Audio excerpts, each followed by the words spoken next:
Break سے پہلے میں ایک اور سبجیکٹ کی طرف جانا چاہ رہا تھا، لیکن مصدق ملک صاحب جو ہیں وہ جو بات کر رہے تھے اس کو انہوں نے کنٹینیو کیا، اور اب اس کا جواب دینا چاہتے ہیں عامر ڈوگر صاحب. وہ جواب دیں گے تو پھر میں دوسری طرف جاؤں گا. جی سر، پہلی بات ہے کہ انہوں نے ریگ الیکشن کی بات کی. میں دور نہیں جاتا، بچہ جانتا ہے کہ 19 سیٹوں والی حکومت پارٹی کو بھاری مینڈیٹ 2/3 دے دیا، اور یہ خود اس کے ملبے تلے دب کے دفن ہوں گے. ٹھیک ہے، خود ہی دمیں گے نا، خود ہی دب جائیں گے اس کے نیچے. میں دور نہیں جاتا. آج 1.5 سال ہو گیا، کوئی ایک حلقہ یہ کھول لیں. ٹریبونلز بنے، پہلے ہائی کورٹ کے جج لگیں گے، پھر انہوں نے کہا ریٹائرڈ جج لگیں گے. سر، اسلام آباد کے 3 حلقے کھول دیں، دور نہ جائیں، یہیں کا حلقہ کھول دیں، پتہ لگ جائے گا کیا دودھ ہے اور کیا پانی ہے. چلیں، یہ آپ 9 مئی کی بات کی. سر، 9 مئی کے پھر حقائق آپ کیوں چھپاتے ہیں؟ جب ریاست ناکام ہو جاتی ہے تو پھر آپ الزام تراشیوں پر آ جاتے ہیں کہ آپ نے یہ کیا، وہ کیا، یہ توڑا، وہ توڑا. بنا دیں کمیشن، دودھ کا دودھ پانی کا پانی لے آئیں. ہو گئی ہے سچ ابھی کس چیز کا سچ کو ان کے سامنے لے آئیں. سر، انویسٹیگیشن ہو گئی، انڈائٹمنٹ ہو گئی، سزائیں ہو گئی، تو اب کس چیز کا یہ خود ساختہ انویسٹیگیشن کہ آپ نے تمام ریاستی اداروں کو سیاسی ہتھیار کے طور پر پی ٹی آئی کے خلاف استعمال کر رہے ہیں. یعنی جب تک جواب آپ کی مرضی کا نہیں نکلے گا وہ انویسٹیگیشن نہیں. اور یہ جمہوریت ہے کہ اگر پی ڈی ایم حکومت میں ہو تو جمہوریت ہے. ویسے انصاف یہ خود ہو تو یہ کیا تشویش اس بات کی ہے کہ ملک عامر ڈوگر صاحب جیسا جو ایک تجربہ کار سیاسی کارکن ہے، اس کا لب و لہجہ بھی اب تلخ ہوتا جا رہا ہے. سر، اس لیے کہ ہم کہاں جائیں؟ میرے ساتھ تو نہیں ہوتا. کدھر جائیں؟ آج تھوڑی سی ہے، ہلکی سی آمیزش، لیکن میں اس کو ٹھیک میں ہم گھروں میں نہیں جا سکتے، ہم حلقے میں نہیں جا سکتے، ہم احتجاج نہیں کر سکتے. آپ گھر میں نہیں جا سکتے. سر، ہمارے تو دیکھیں نا، اب پرسوں ہم ریلی لے کر نکلے، پنجاب میں، پورے پنجاب میں کریک ڈاؤن، گرفتاریاں، توڑ پھوڑ. وہی آپ کے بہت سے کچھ ایم این اے جو ہیں، سارے تو نہیں، کچھ ایم این اے تو رہتی کے پی کے میں پنجاب کے. کیا کریں؟ کچھ کے پی کے میں ہیں، کچھ بیچارے دم دبا کر دبا کے یہ لفظ واپس لے لیں.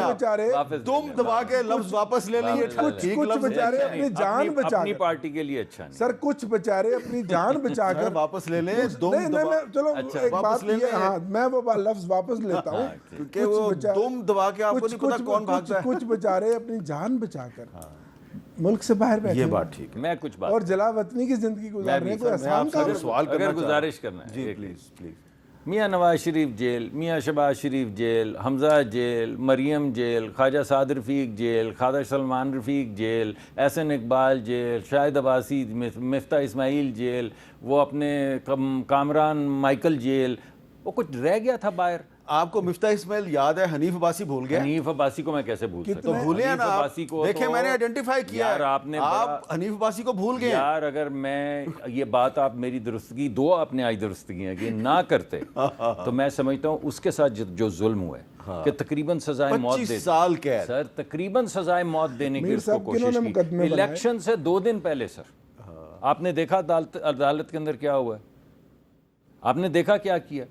تو اس وجہ سے پر مقدمہ عمران خان نے بنایا تھا. مطلب ہے یہ یاد تحریک انصاف نے بنایا تھا. یاد رکھیں، جتنے ذکر کر رہے ہیں، ہم نے تو کوئی مقدمہ نہیں. اچھا، یہ کس نے بتائیں نا، آپ بتا دیں. میں ریکارڈ کی بات کر رہا ہوں. سب مقدمے پچھلی بھی نہیں بنایا اسی حکومت کے. یہ کو بات ہے یار، جنہوں نے سب کو پتا ہے، اس پوری دنیا کو پتا ہے کہ ان لوگوں کو جیلوں میں ایک صاحب تھے جو کہا کرتے تھے ایسے کر کے کہ میں اس کا کمرے کا اے سی. سر، میرا سوال اور بادشاہوں کی طرح جیلوں میں رہتے تھے. اور آپ نے یاد کروایا رانا ثناء اللہ کو 1 سال انہوں نے زمین پہ کیڑوں والی لٹایا. تو ہم بھی تو زمین پہ سوئے پڑے ہیں. ایسے نہیں، آپ پھر غلطی کر. اچھا، غلطی ٹھیک کر دی. ان کے سیل میں پہلے چینی پھینکی جاتی تھی. ہاں، پھر کیڑے خود بخود آتے. ایگزیکٹلی، یہی میں کہہ رہا ہوں. یہی کیڑوں والی زمین کا مطلب فیکٹ صحیح رکھنے چاہیے. جی، میں معافی چاہتا ہوں. میں ہمیشہ سے آج کچھ سلپ زیادہ ہو رہی. اور پھر وہاں پہ کیمرہ بھی لگا ہوتا. بھائی کون لوگ تھے؟ عمران خان تھا. جی نہیں، بتائے نا کون لوگ تھے. عمران خان کی حکومت میں اتنے تپڑ تھے کہ کیمرے لگواتا.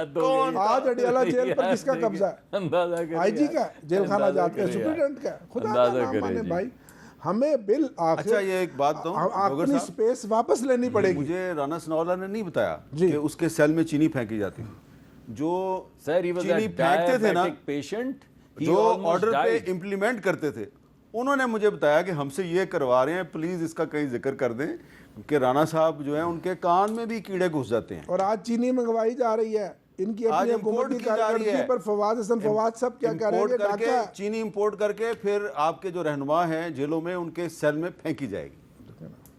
اللہ کرے ایسا ایک نہ ہو. یہ کہتے ہیں اب اور سیل میں جو رکھ نے کے بھی کیا معاشی پچھلی استحکام آ بریک گیا. سے پہلے کرنا تھا وہ میں ابھی تک نہیں کر سکا.